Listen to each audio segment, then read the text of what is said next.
Hello and welcome everyone. My name is Claudius Cazan, and in this video we're talking about compound meters, triplets, complex meters, mixed meters, multi-measure rests, and a few other loose ends here and there. I'm also going to introduce you to our friend's Robert Starr's book, the Rhythmic Training, and I'll show you exactly how to go through this book, what it's important, and how to read the exercises and how to perform them. So please stay tuned.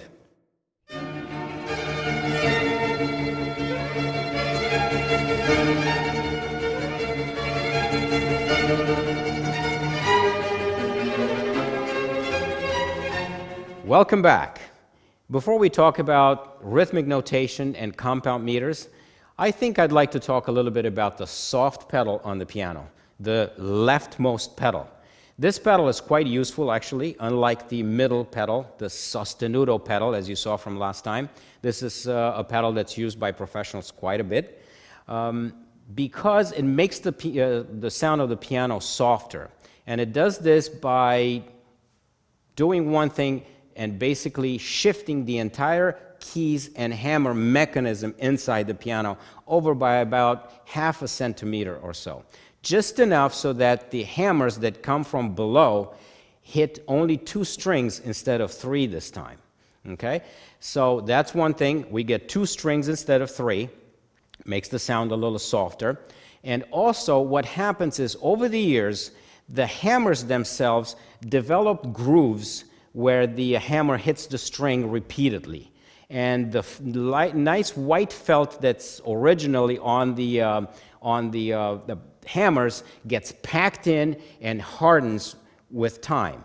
And if that happens is every 10 years or so, piano technicians have to either file them off to get rid of those grooves and expose the soft part of the felt again, or replace the felts entirely if it's been worn out over the years. So also by shifting the mechanism over, instead of hitting them on those grooves that have been packed and hardened, we're hitting them now with a part of the hammer that's still soft and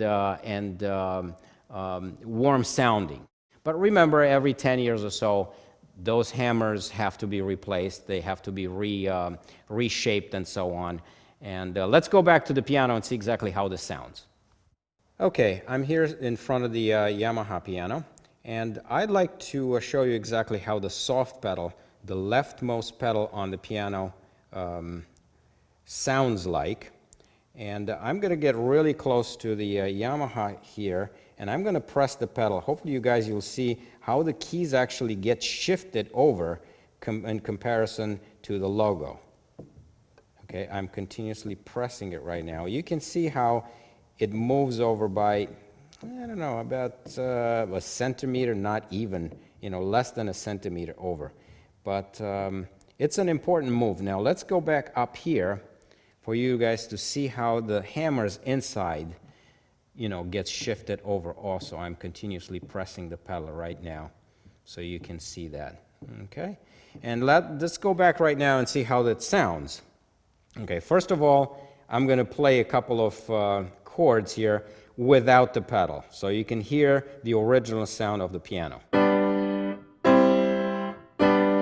Now, with the pedal,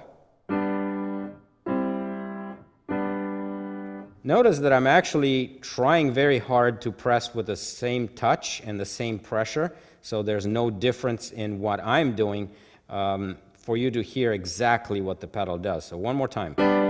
Without, with, without, with. Okay, I can see very well why this is a very valuable pedal for the professional musician that is trying to create a different sound out of the piano in certain parts of the music that require a more subdued, warmer sound. So let's go back. Okay, let's dive in and talk about compound meters. Okay, I will explain in a second why they're called compound meters, but last time we covered simple meters. And remember we talked about all the meters that have a 2, a 3, or a 4 on the top number we consider simple meters.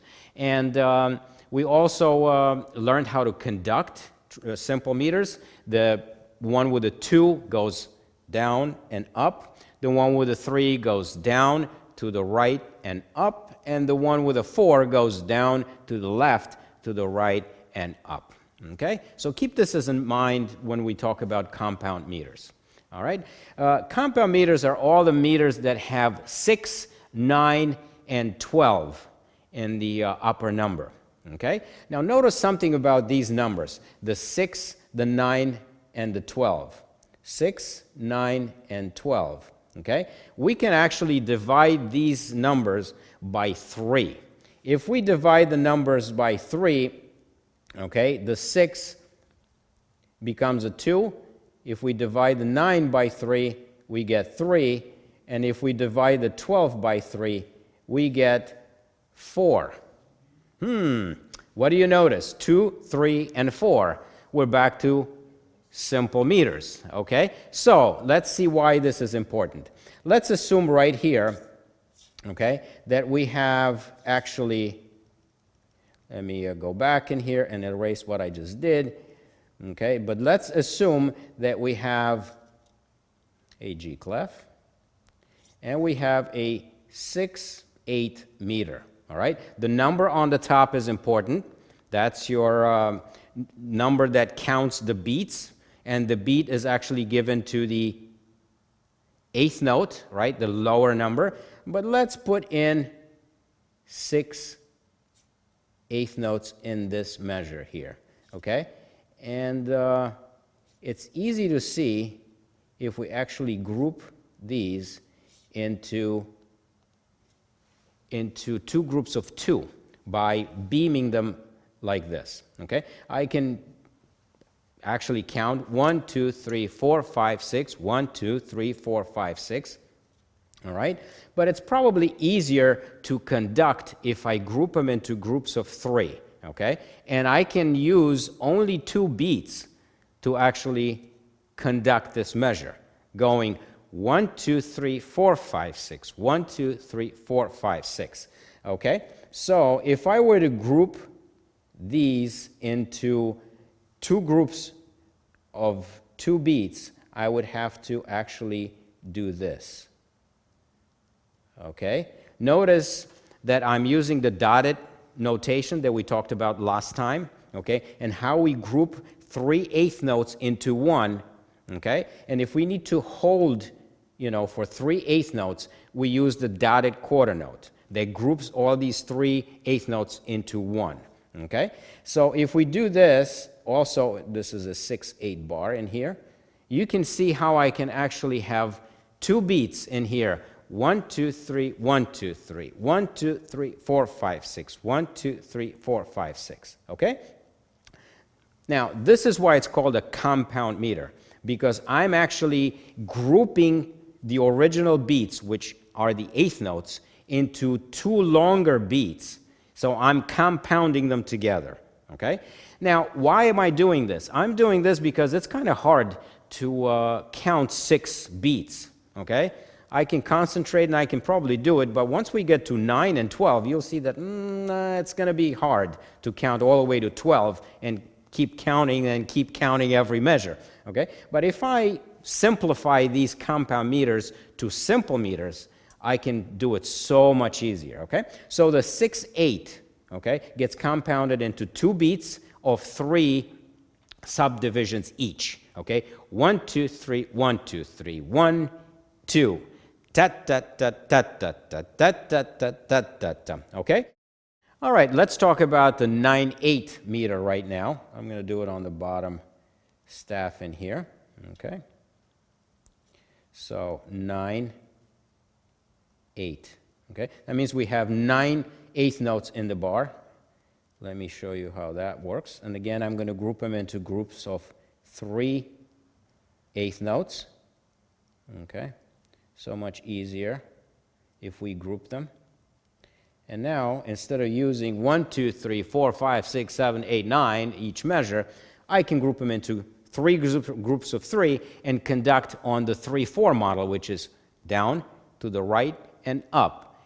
1, 2, 3, 4, 5, 6, 7, 8, 9. Ta ta ta ta ta ta ta ta ta ta ta ta ta ta ta ta ta. Really easy, right? That's why it's called a compound meter. We compound these 3 beats into one so that we can conduct much easier. Okay? Let's talk a little bit about the 12/8. 12/8 is the same, but instead of having 3 groups, we have 4 groups. Okay? So 1, 2, 3, 4, 5, 6, 7, 8, 9, and another group here. Okay? And you get the idea. We can conduct these on the formula of 4/4, or, the simple meter 4. 1, 2, 3, 4, 5, 6, 7, 8, 9, 10, 11, 12. Ta ta ta ta ta ta ta ta ta ta ta ta. Okay?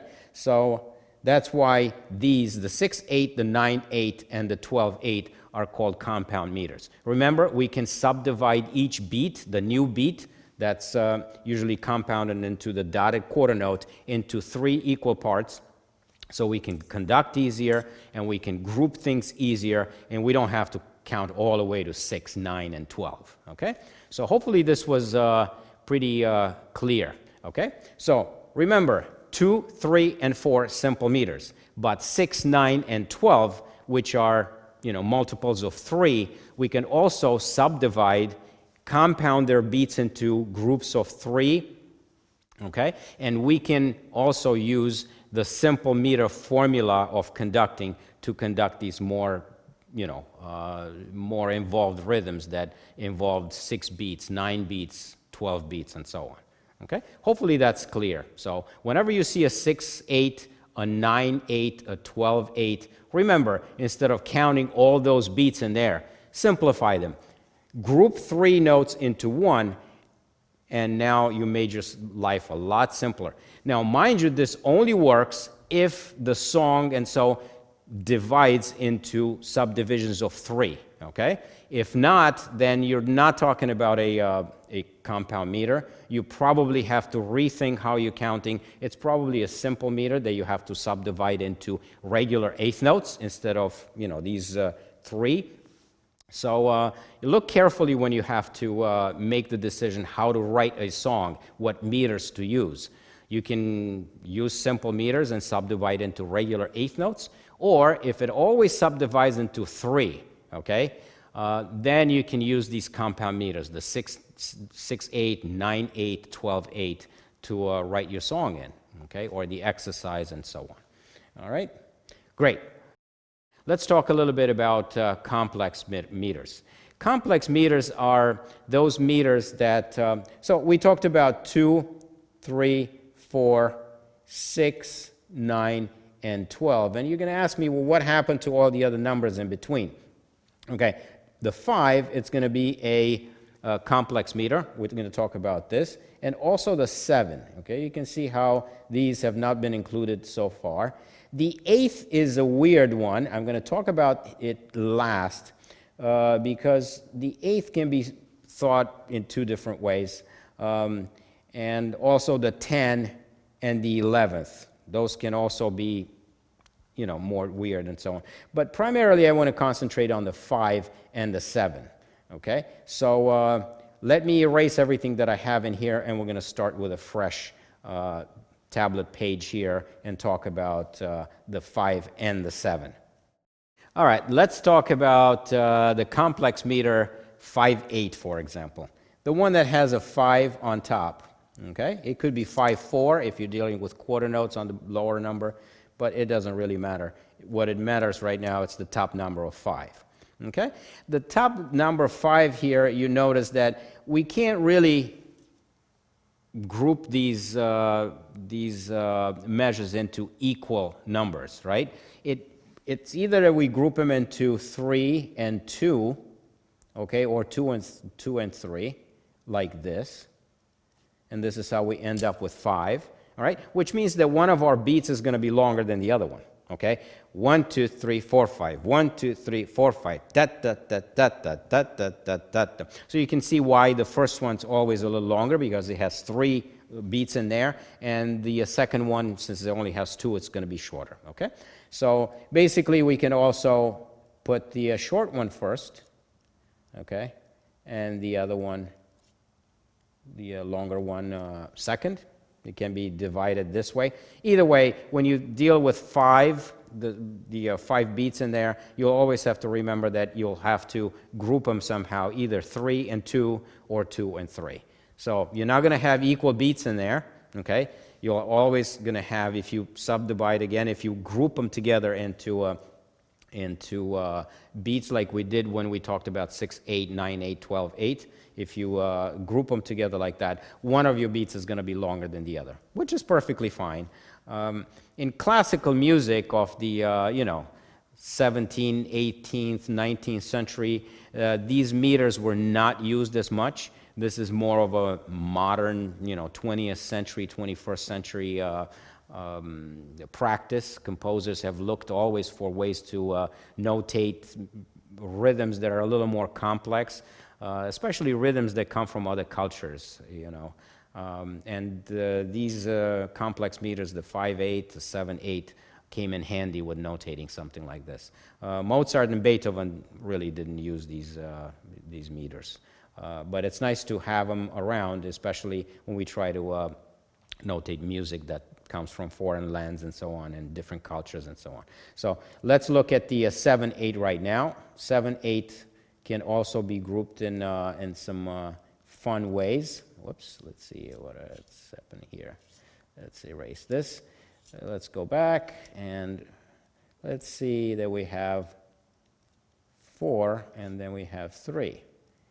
We can do this easily, right? So you can group 4 and 3. 1, 2, 3, 4, 1, 2, 3. Da, da, da, da, da, da, da, da, da, da, da, da, da, da. Okay? Or you can actually do 2 and 2 and 3.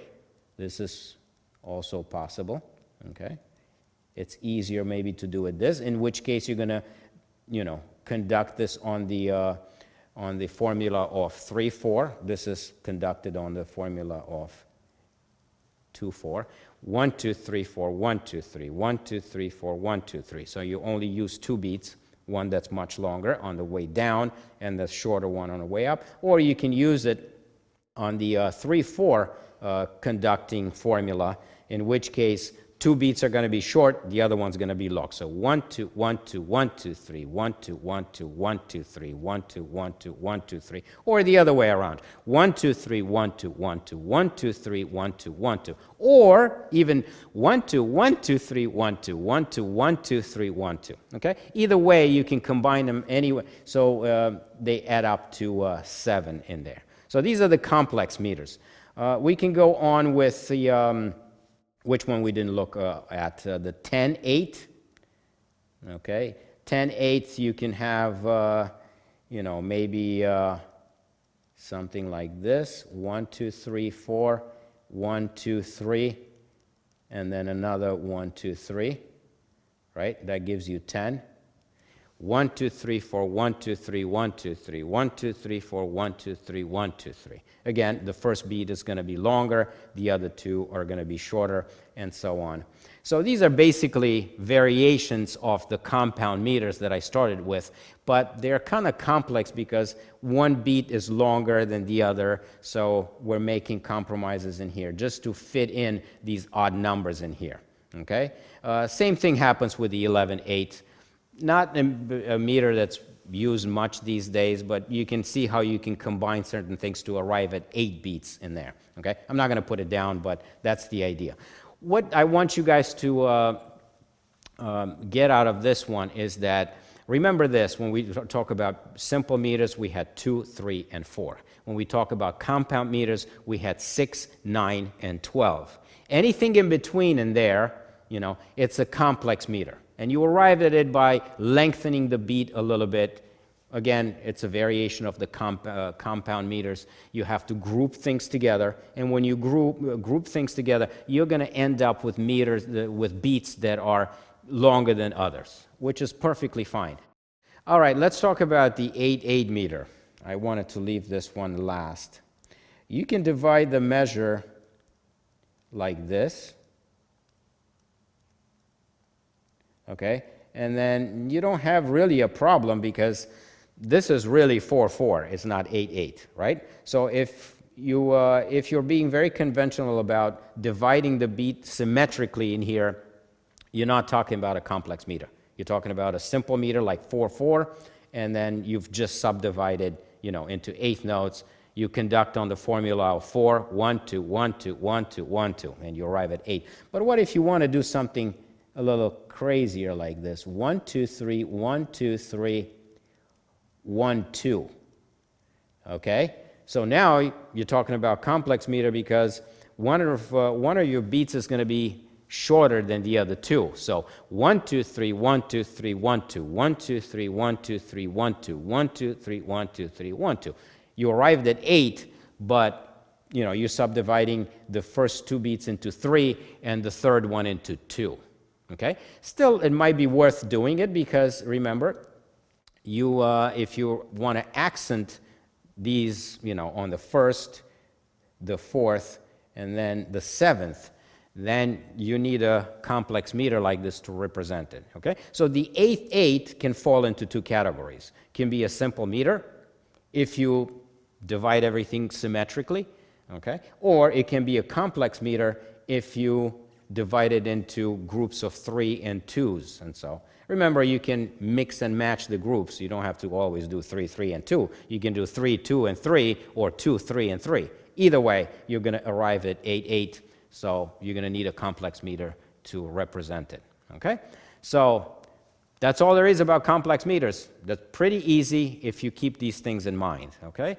Complex meter usually have beats that are unequal, okay? So you're not talking about symmetrical measures and dividing each beat into equal parts. Some of them are going to be 3 parts, some are going to be 2, and so on. So you arrive at these odd little meters in there. They're called complex meters. All right, let's talk a little bit about mixed meters. Mixed meters are not so difficult to understand. We use a mixed meter when we want to indicate that the meter could change from measure to measure. And if we have, for example, a 2/4 and a 3/4 like this together at the beginning of the piece, what that signals to me is that I have the freedom right now to place measures that are either 2/4 or 3/4 in measure, and not stated every time the measure changes. For example, I could have something like this, and without warning, go into something like this. Okay? Look at this. My first measure is 2/4. My second measure is 3/4. And then I could have another measure. Okay? It could be another 3/4 measure, and then go back to a 2/4 measure. Okay? So I have the freedom right now to switch back and forth between these meters without having to restate every time what meter I should be in that particular measure. So I'm putting these two meters at the very beginning of the piece, and I have the freedom right now to switch between them. Okay, these are called mixed meters. So if you see anything like this, that's what it means. Also, this is a pretty modern way of notating meters. Mozart, Beethoven, and the Romantic composers did not use this as much. This is more of a 20th and 21st century practice. So again, this is more for notating music that's not very symmetrical, that's not very traditional in a way. So if you want to notate music from other cultures and so on, this might be one way to do it easily and not have to clutter the page with meter changes all the time, okay? So remember, mixed meters. Let's talk a little bit about multi-measure rests. We talked about rests last time and how each note value has an associated rest. But, and also I remember I talked about the oboes not starting until measure 20. How do we notate that these oboes, for example, don't have anything to play until measure 20? Okay, this is how you basically do it. Okay, I'm putting my G clef in there. And let's say we're in 4/4, so a simple quadruple meter in there. But instead of putting my rests in there and filling up the page with rests, there's a way to do this much easier. Basically, you have to start your, oops, excuse me. Basically, you have to start your music by stating the rhythm, the meter. That's very important. But instead of putting all those things in there, usually there's a way to use a block like this with the number 20 on top of it, okay? And that signifies that I'm grouping all these full measure rests into one with a number on top that tells me exactly how many measures are going to be there in my multi-measure rest. So this means that I have to rest in there for 20 measures, okay? That assumes that all those meters, all those measures in there are equally the same, okay? If there is a change anywhere in there, I have to split this. For example, let's see if I can go back and remove this 20 here, because not all my measures are the same. Let's say that up until measure 10, I do have equal measures, so I can do this, okay, very easily and put my number 10 in there. But at measure 10, we're switching to 3/4 instead of, okay? And then for another 10 measures, it continues up to measure 20 as being like this, so I'm going to put my 10 again in there. So in case something like this happens, if there's a change in there somewhere, I have to indicate it. I have to break that multi-measure group and start a new one with the new meter. It kind of makes sense, right? You don't want to confuse people and say, okay, well, rest for 20 bars. That assuming that all the bars are the same, all the measures are the same. If there's any change in there, I have to break it, indicate it again, and continue with a multi-measure rest, okay? Also, this is going to happen when there's a key change or a key signature change. We haven't talked about key signatures yet, okay? That's coming down in a later video. But remember, any kind of change that's out of the normal, okay, has to be indicated. You have to break these rests, state the new change, and then continue with a multi-measure rest, okay? So these are the multi-measure rests and how it's used. You remember, instead of using, whole measure rest all throughout the entire section, we can group them into a multi-measure rest. One thing that I forgot to mention last time is that for each measure, okay, there's a convention out there that says for each measure that's completely full of rests, doesn't matter what kind of a measure it, doesn't matter what kind of a meter it uses. It could use a compound meter, it can use a simple meter. You can use the simple whole measure rest, which is like that. Okay? So if you have only one measure to rest, but it's the entire measure, okay? You can use the whole note rest and you're done. Instead of, for example, having to use something like this. Okay, let's say right now we are in 3/4 here, okay? Instead of using this, okay, a half note rest and a quarter rest, okay, I can just use the whole note rest in there and I'm done, okay? But the catch is that the entire measure has to be empty, no notes in there, only rests. Okay, and that could be done. You can see how easy this becomes when you have to notate 12/8. Okay, you remember having to put some kind of a rest in there. They all add up to 12/8. Yeah, it's kind of hard, right? Which rest do you use? But if you use the entire measure with rests, it's easy to just put the whole note rest in there, and you're done. No matter what the meter is, this is one shortcut way of doing things easy. All right, so I think this pretty much wraps it up about multi-measure rest. If you guys have any questions or anything, please ask me in the comments below. Great. All right, let's talk about a couple of loose ends here, things that we haven't talked about that have to do with rhythmic notation. I'm sure there's a lot more, and you can ask me about this, but remember, this is a quick course on getting you up to speed on music notation and reading and writing music, okay? Anything complex or complicated that more advanced composer might use might not fall into the category of quick and dirty, getting you up to speed quickly. But one thing that's really, really important is tying over the bar line. Let's say that we have a long note that we need to sustain for quite a long time, and it could span over a few measures. How do we do that? Remember, we can't use dots. Dots only add up to very little in the note, and also we cannot cross bar lines by using dots. Okay? Remember, the notes and the rest that I keep in the measure have to add up to exactly the amount of beats that we need to have in that measure. Okay? But ties are very versatile, as I mentioned before, and we can use ties to tie notes over the bar line. For example, let's say that I am in 4/4 right now, and I have a whole note in here, but I need to sustain it for a lot longer than just 4 beats. Okay? I can tie it into another whole note over the bar line, okay? And then I can tie that one even farther into another note belonging to another bar, okay? So ties are very, very helpful here. It lets you tie any note to any note value, okay, as long as, again, they're on the same pitch, okay? If they're not on the same pitch, again, they are not ties. So something like this is perfectly acceptable to tie notes together just to create longer sustaining notes.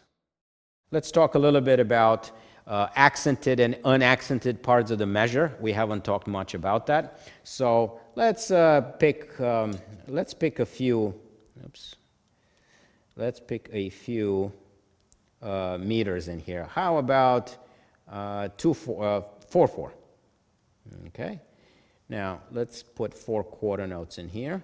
And these 4 quarter notes, you're going to ask me, well, how do I actually play those? Are they all same accent, same loudness, and so on?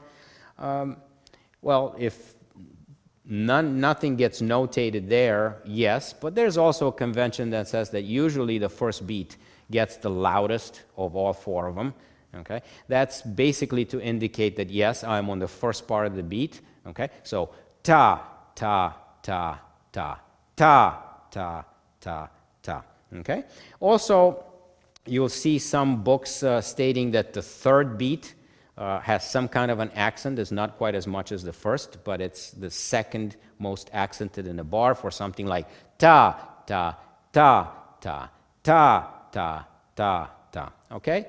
You'll see the Rubber Star book in here talks a little bit about that. Okay? So remember that the third beat in the 4/4 bar is also accented, but not quite as much as the first one. This has to do later on with interpretation and phrasing and so on. Okay? But remember, most of the time, the first part of the measure, the first beat, gets the accent. Okay? And for example, in the 3/4, it's much easier. If I switch this bar to 3/4 here, it's easier because it's only the first one that's accented. The other 2 are unaccented. 1, 2, 3. 1, 2, 3. 1, 2, 3. Okay? And what if we have to deal with compound rhythm? Let's say that we have 9/8. Okay? 9/8, again, since we conducting on the same formula as the 3/4, the first beat will get the accent, the other ones are going to be unaccented. Ta ta ta ta ta ta ta ta ta ta ta ta ta ta ta ta ta. Okay? So it really depends on what formula you are conducting or what formula you're using to group the notes on. That's how you get the accent. In the 2/4, for example, it's very easy. Okay? The first one always gets the accent, the other one it's unaccented. Ta, ta, ta, ta. Okay?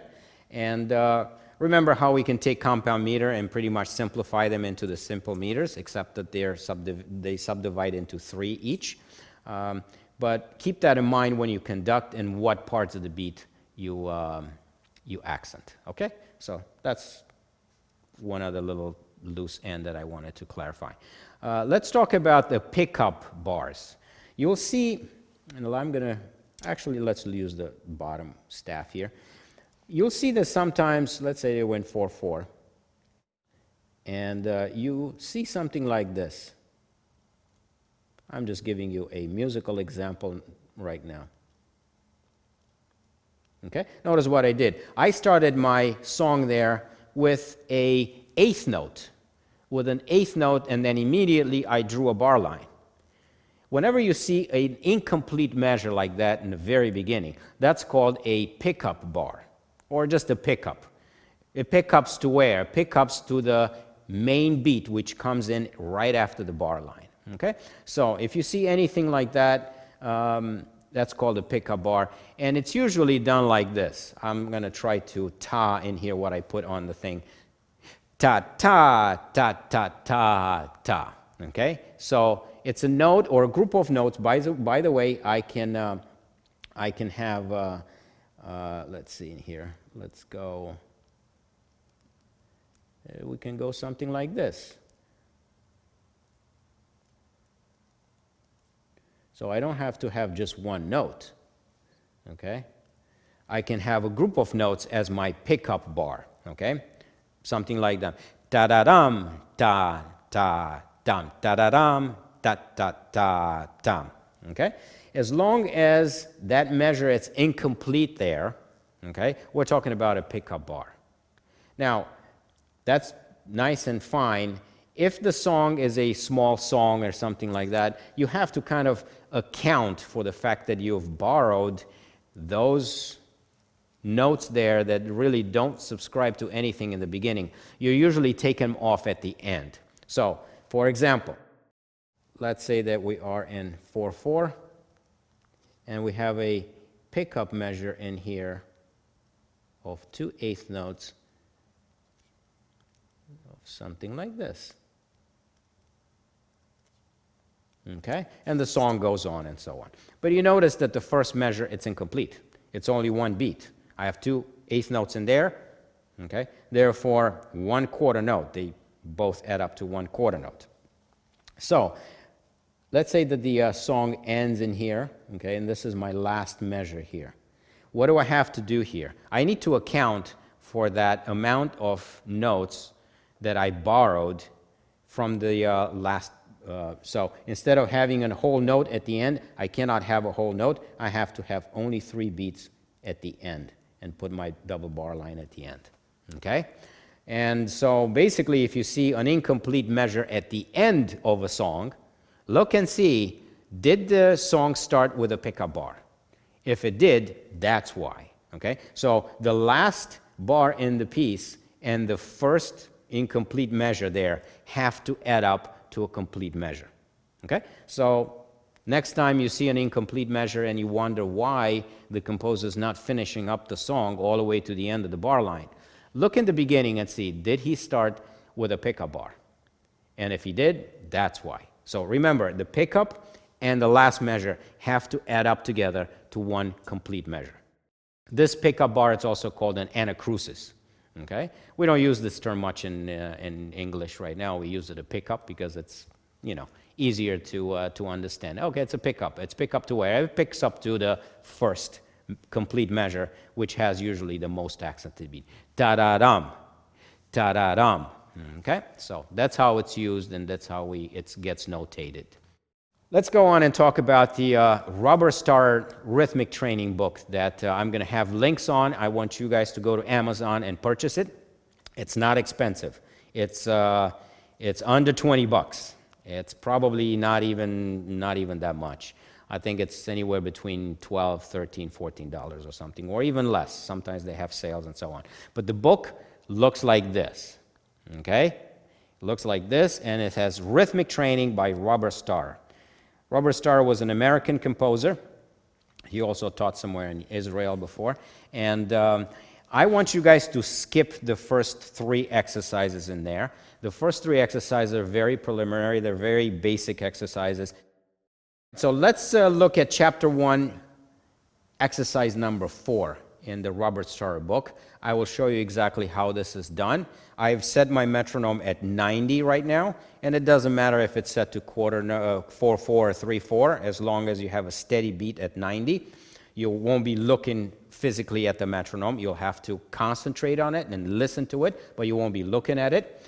Okay, and from the explanation up on top, you'll see that he shows you exactly how to conduct down and up on each of these beats. Okay, so you have to be very clear on which part of the beat you are by conducting down and up. Okay, and you have to keep it very steady and keep it going. Okay, you get to the end of the first line, you have to rap immediately to the second line. You cannot wait and say, okay, yeah, I've done the first line. Okay, let me do the second. Nope, this is a whole performance. You have to go from the very beginning to the very end. You can practice in sections if you want. For example, you can practice the first 2 lines. If you think 8 lines is too much at once, while you practice, you should actually be subdividing and practicing in smaller sections, like 2 lines at a time, for example, and then rest for a little bit and do the 2 more and 2 more and so on. But at the very end, you should be able to perform everything without any mistakes from bar number 1 all the way to the end. Okay, so let's go. I'm going to turn the metronome on, and I'm going to show you exactly how to perform the first 3 lines. Okay, so it doesn't get too long. So 4 counts for nothing, and I'm going to come in. Ta ta ta ta ta ta ta ta ta ta ta ta ta ta ta ta ta ta ta ta. Okay, so that was exactly 3 lines. The exercise goes for 5 more. So you can see why reading rhythm can be an exercise in focus. Okay, that's why I mentioned in the beginning, if you guys go through these and you master these exercises, and you can practice them. This is not to be written at sight. You know, I can read a lot of them at sight because I have the experience, but for you it's going to be an exercise. It's going to be, okay, let me go back. I can't do this part. I can't do this part. Let me try it again. Let me try it again here. Okay, maybe you want to try it much slower than 90. 90 might be too fast for you. Put it down at 60. Okay, and try these. But I think 90 is a great tempo to be, aiming for. Okay, all right, good. In my homework for next time, I'm going to assign you also number 5 and number 6. Okay, so finish number 4 for next time. Okay, and then go in and do number 5. Number 5 is based on the formula of 3 instead of 2. 1, 2, 3. Okay, and you'll see every time he adds a new element to this. Not only that he changes the beat, the meter, and so on, but adds something that he didn't have in the other one. You'll also be introduced on the next one, in number 5, to the dotted half note, which is worth 3 beats. We talked that about last time, and so. Number 6 is based on the formula of 4. 1, 2, 3, and 4. Okay, and you'll see he has ties over the bar line again. He has rests, and it gets kind of nice and complicated there. All right, so number 4, 5, and 6 as a homework for next time. If you guys are following me on this, write comments below and tell me how you're doing with this. Okay, I might take a little bit of time the next time to do a little bit from number 6, just for you to have the assurance that you've done it right. Okay, and then we'll move into number 7. You can see immediately he throws in here a 5/4 measure, which is one of those complex meters. Okay, but if you think you can reduce 5/4 into a 3/4 and a 2/4, and you put them together, it shouldn't be too much of a problem. Okay, but let's stick with number 4, 5, and 6 for next time and see how you guys are doing with the Robert Starr rhythmic training for beginners. All right? So let me know in the comments what you think about this. Okay, in conclusion, let's summarize what we talked about today. We talked about compound meters, right? Those with 6, 9, and 12 in the upper numbers, and how we can compound their beats into groups of 3, right? So we can think quickly about those numbers. Remember also that these are usually 4 pieces that move along quite fast. In the case of the 6/8, I'm sorry. Okay. Usually these are used for dances, and for example, a jig is always based on some kind of a 3 groups, subdivision. You can do it on on the formula of 4, so that would be the 12/8, meter, or the 9/8, But remember, the jigs always have that internal subdivision of 3. A lot of pop music does that too, and jazzy stuff. Whenever you have that swing kind of thing, it's always based on a 6/8, 9/8, or a 12/8 meter. So those are the compound meters that we talked about. Okay. We also talked about complex meters. Those with the odd numbers on the top, like the 5 and the 7, and sometimes the 8. Okay. We talked about mixed meters, when you have more than 1 meter in the beginning, and you can now freely move between meters, and you don't have to always restate them at the beginning.